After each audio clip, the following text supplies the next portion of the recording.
All right. First of all, I'd like to welcome you to our press conference today. My name is Steve Peterson, P-E-T-E-R-S-O-N, with the Coalition of Greater Minnesota Cities. I'm the Senior Policy Analyst there. I'm joined today by Mayor Chris Coleman of St. Paul and Mayor Randy Wilson from Glencoe. And we are here today to unveil a new website, mymnbudget.com. We hope that this website elevates the voters and assists policymakers on the size and scope of Minnesota's state budget and the deficit that we are facing. Currently, the state has a $5.8 billion budget deficit going into the next biennium. This equals 15% of all general fund spending. And just to put this into some context, if you eliminate all general fund spending on transportation, environment, energy and natural resources, agriculture, veterans, economic development, state government, and public safety, you eliminate all of general fund spending to those areas, you still have a $2.3 billion budget deficit remaining. And that would have to come from the only 4 remaining areas of the state budget: K-12, higher education, health and human services, property tax aids and credits. It's because of this historic size of the budget deficit that we have created mymnbudget.com to increase awareness on the complex problem at hand. We have sent a letter to the candidates challenging them to visit mymnbudget.com to create a balanced, detailed budget that is comprehensive in answering how they would balance the budget deficit if they were to be elected. So far, with 65 days left till the election, we have seen incomplete budgets from most of the candidates. Senator Dayton self-admits he has a $634 million budget gap. Mr. Horner has a $2.45 billion in program cuts and redesign, which are only somewhat specified. And Representative Emmer has given us no real large comprehensive budget solution or details other than to say it will not involve revenue increases. So we challenge them to go to the site, and we also invite the rest of Minnesotans to go to the site and learn about the complexity of Minnesota's state budget and the scope and the challenge it is to balance a $5.8 billion budget deficit. There, they can create their own budgets and compare it to the candidates and to the candidate budgets to each other. The Coalition of Greater Minnesota Cities has put together this webpage so that our mayors and council members can be fully informed about their gubernatorial choices, and so that voters can go into the voting booth knowing more about the budget and more about the impacts that will occur when a governor is elected.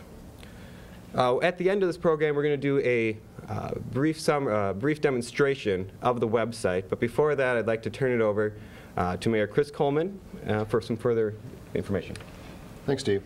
I'm happy to be here with Mayor Wilson because we have stood as mayors across the state of Minnesota and bipartisanly, large town, small town, just to say that the challenges that the state has faced over the last several years and how they have handled it have created great uncertainty in city budgets for all cities across Minnesota.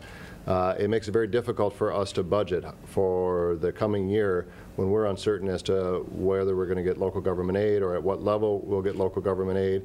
A lot of people have asked the question about why I have used the numbers that I have for my budget, and it's quite frankly because that's the number that's certified at the state right now. It's the only number that we have, and we have to kind of base it on some kind of firm foundation, and we're budgeting along the way that we always have. A couple of years ago in the city of St. Paul, we put together an item called the Budget Cruncher, not dissimilar to the program that Steve just talked about.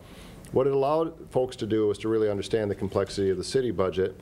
It allowed people to understand the choices that needed to be made or the balancing that needed to occur. And it was a really helpful tool for folks to understand the complexity of city budgets. Similarly, this tool will allow citizens, voters, to have an opportunity to look at the state budget, understand the complexities of it, understand the various categories of spending and taxes, and to really get some sense of that. But as Steve suggested, ultimately we would like to see each of the candidates for the governor's office to really come out and say, basically, here's our plan. Here's what we're looking at. We have various degrees of specificity, but we would like to see more. It's important for cities so that we have some sense of what the consequences are of either the candidates getting elected. It is important for residents, for voters to know what the plan is. We're getting close to the election. We're less than a couple months away, or just about a couple months away from the election in November. It's about time for folks to release their plan, for us to understand what is in those details, and to have a real honest discussion about the future of the state of Minnesota and the impact that any of those candidates will have on cities across the state of Minnesota. As I say, this is a large city issue, it's a medium-sized city issue, it's a small city issue, it's a Republican, Democratic, independent mayor issue. It is something that unites us as local leaders across the state of Minnesota. I'm pleased to be joined by one of those great local leaders, Randy Wilson from the city of Glencoe. Thank you, Mary Coleman. You know, I'm really honored to be here today.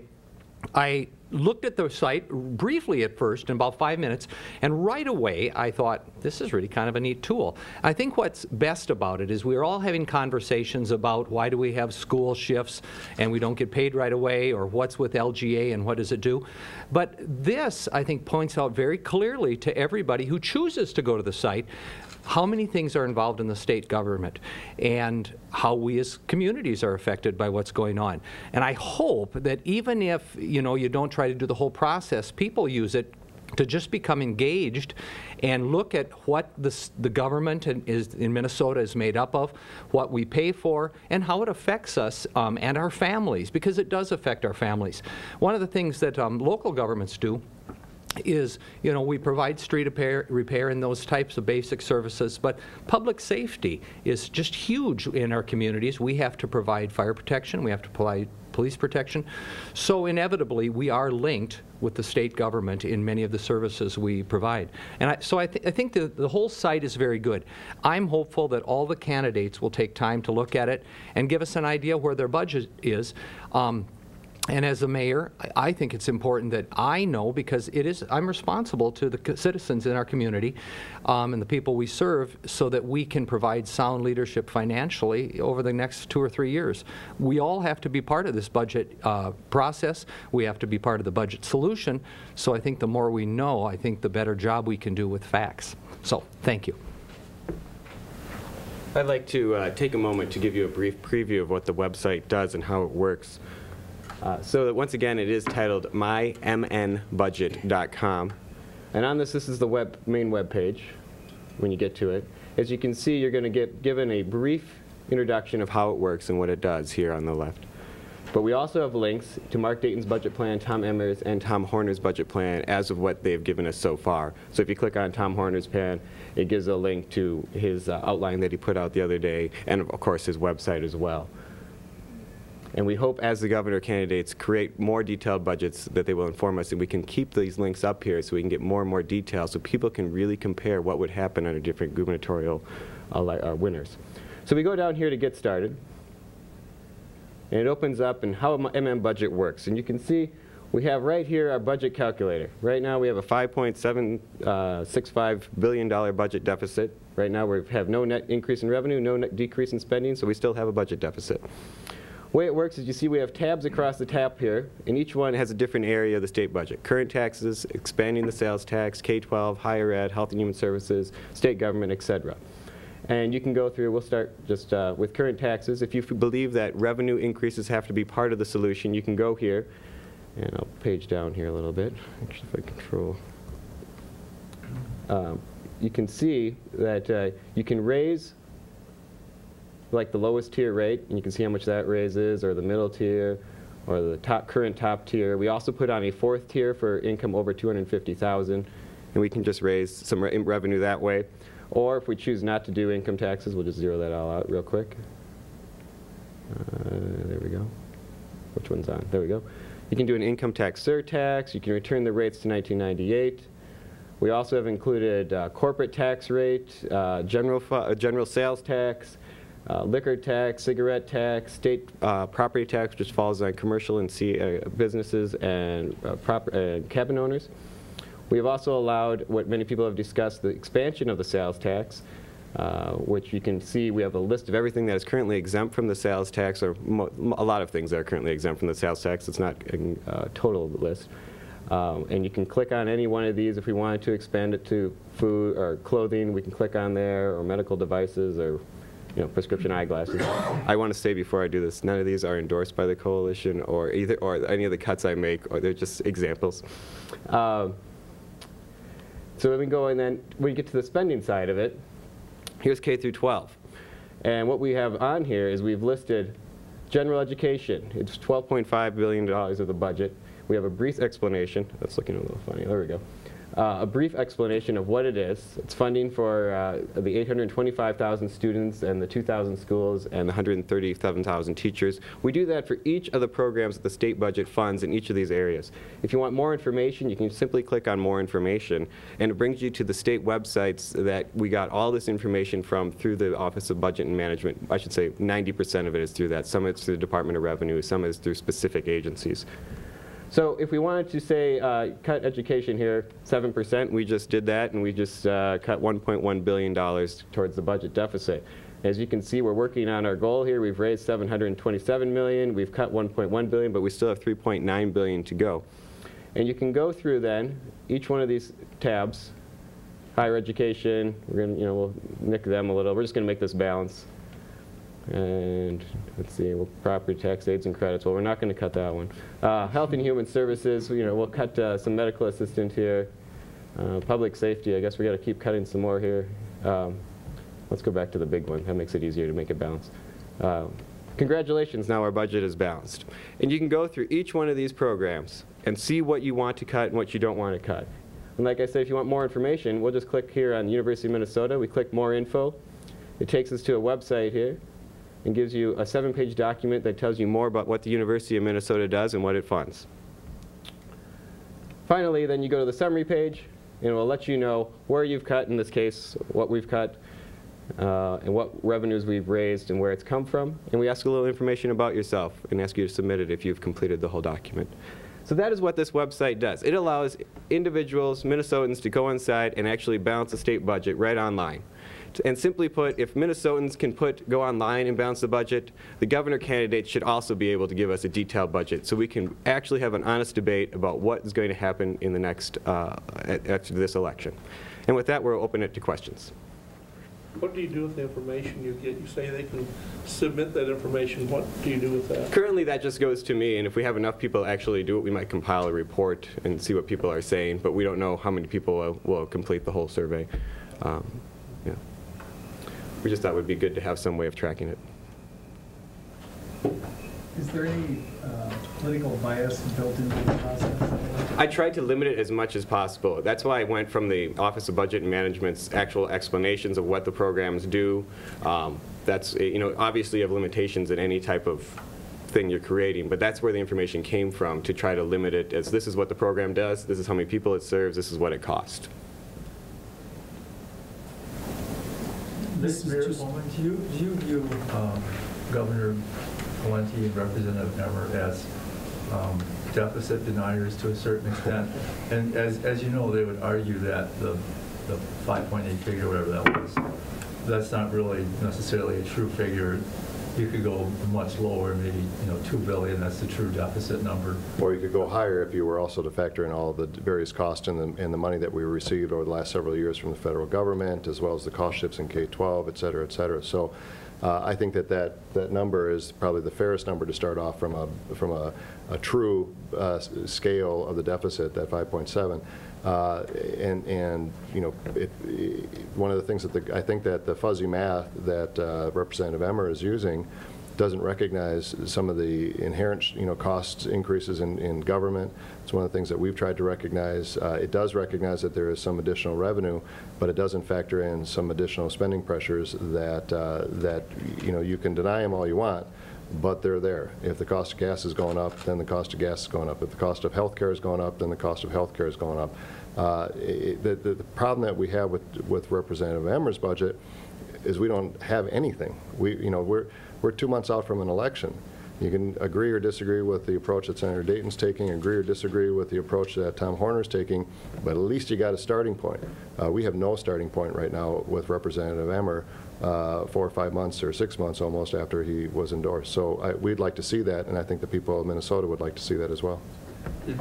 Just one last thing.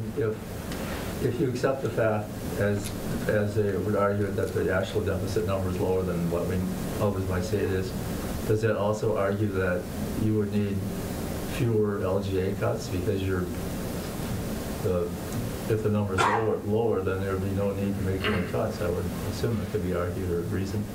Well, you know, and I can also assume that if we win the lottery, you know, we won't need to cut either. But if it's not a real number, and we're not basing it on that, then it doesn't matter to me whether you would be able to say we wouldn't need to cut LGA.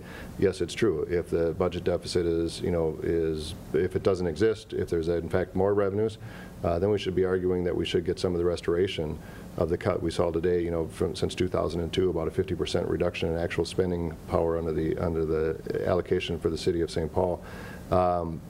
The fact of the matter is, you know, use real numbers, give us some sense of the approach that you would take, and especially if you're taking a no revenue enhancement approach, then you've got a whole lot of work on that cutting side, and I think the people need to know where that would go. K-12, higher ed, local aids and credits, whatever it might be.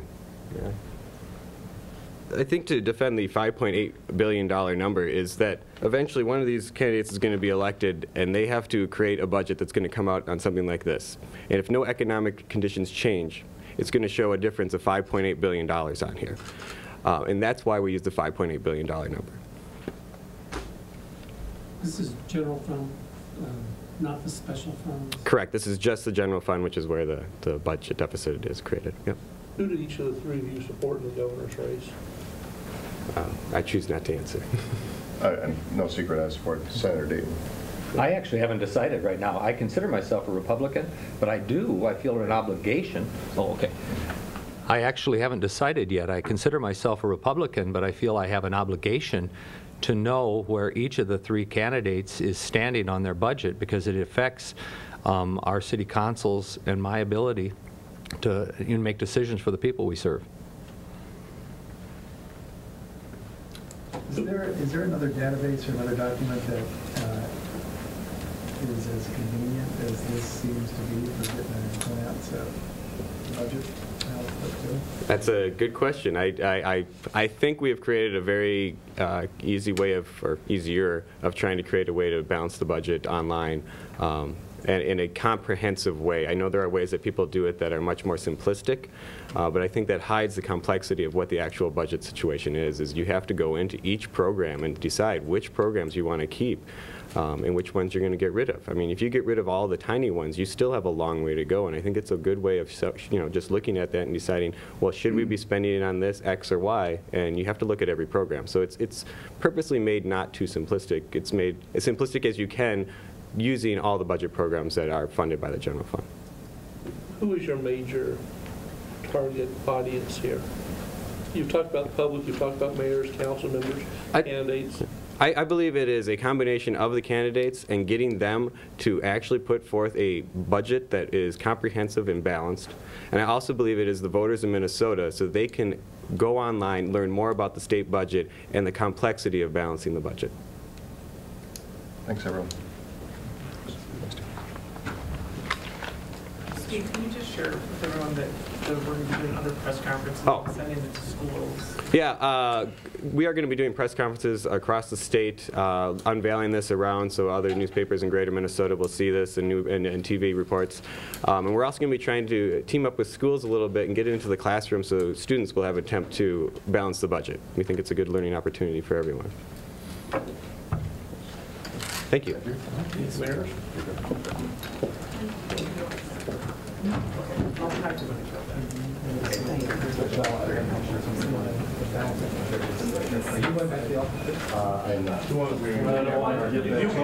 Do you want me to move so you can pass it and I'll be safe?